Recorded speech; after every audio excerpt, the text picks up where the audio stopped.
For my YouTube listeners, welcome to the newsroom. Today is the first episode that's going to be transferred onto the YouTube platform, along with continuing the newsroom on Spotify. Spotify news has been going on for about 3 weeks now, but I wanted to transition it over to YouTube just so my YouTube listeners can have a nice feel. So, welcome to the newsroom. Before we get started today, the following news is a very sad one. It has to do with the death and very sadness of very famous actors that have gone and passed.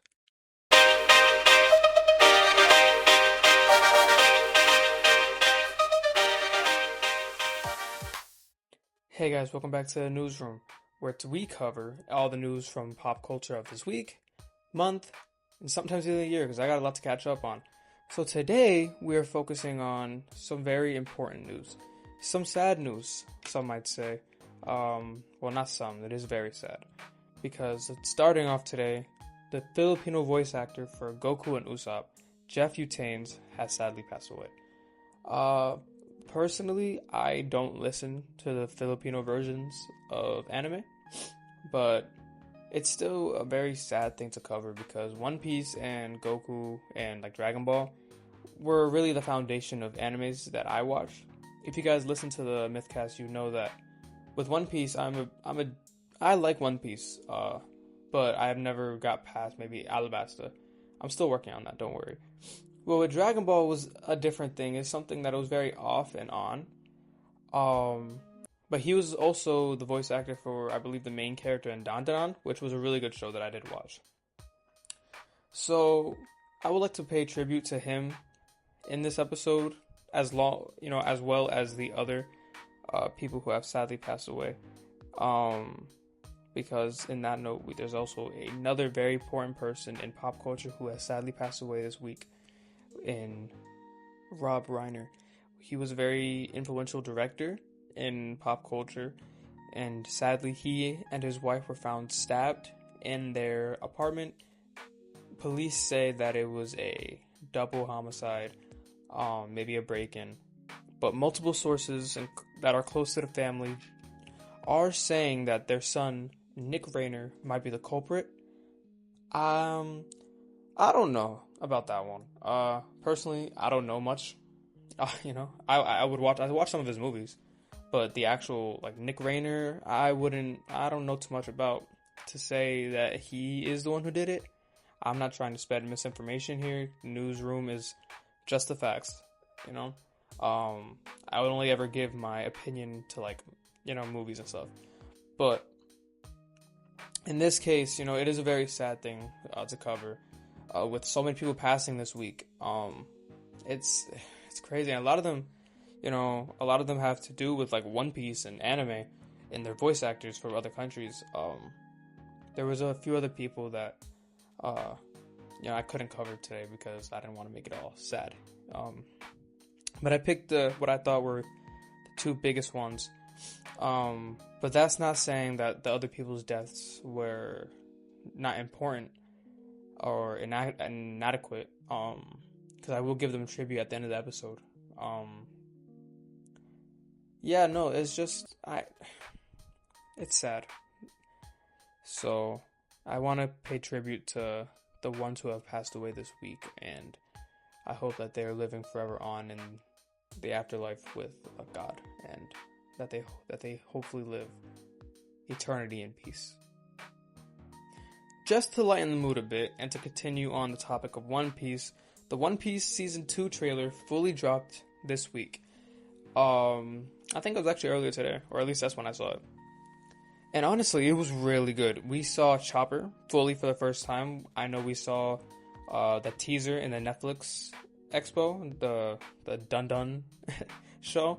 That was really exciting. And even in the trailer, I don't know if they were trying to show tribute to the voice actors of One Piece, but they showed the Chopper voice actor in many different languages, not only English.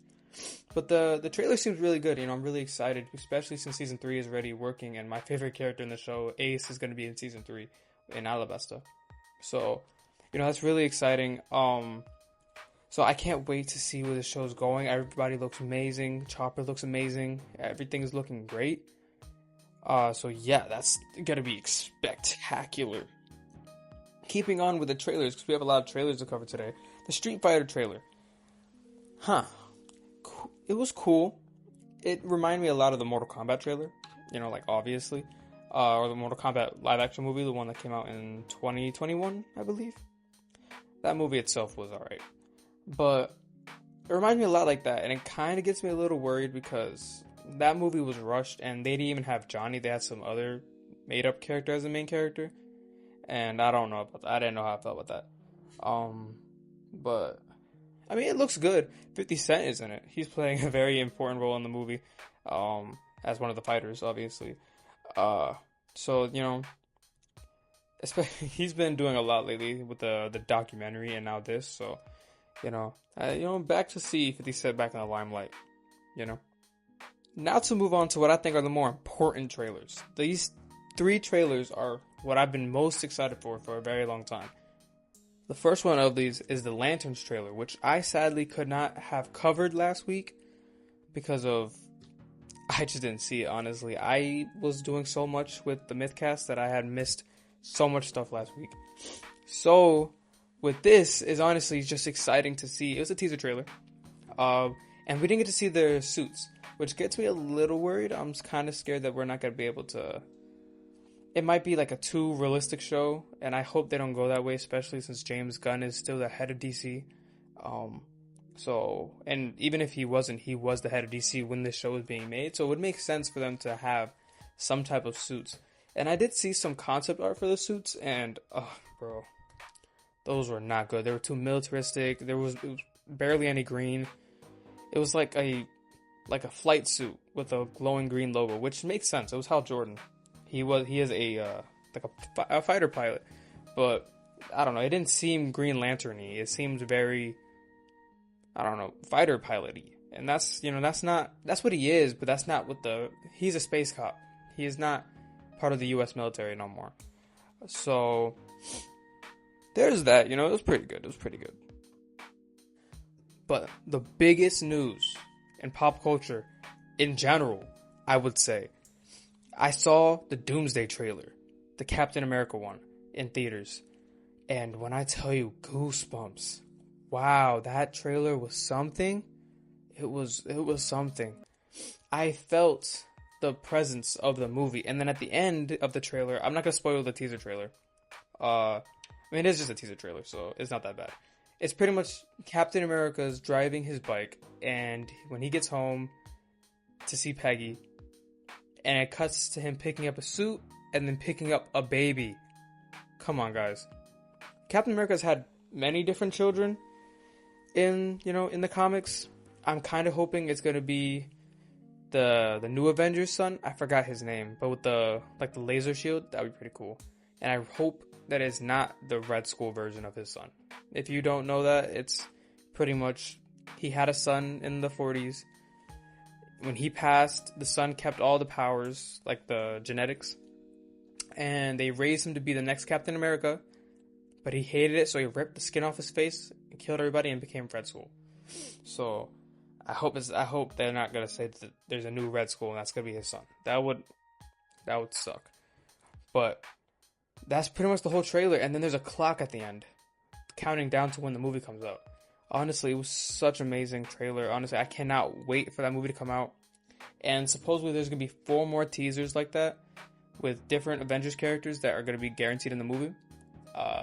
We're going to hopefully see those before the Super Bowl. And then by the time the Super Bowl comes around, we would have the official Doomsday trailer. Or at least a proper teaser. Honestly, it's going to be very exciting.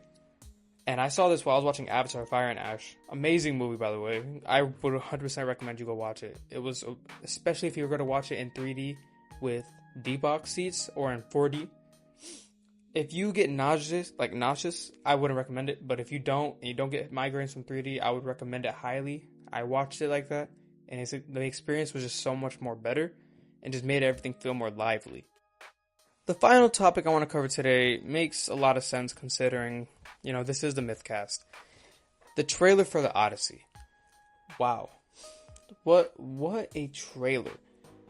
It was simple. It didn't show much, but it showed what it needed to. It showed the windbag when the water was rustling. It showed the Cyclops. It didn't show this. It didn't show these things, but it hinted at it. It showed them walking into the Cyclops' cave, and you heard the beast rumble. You saw them going through the waters while it was rushing.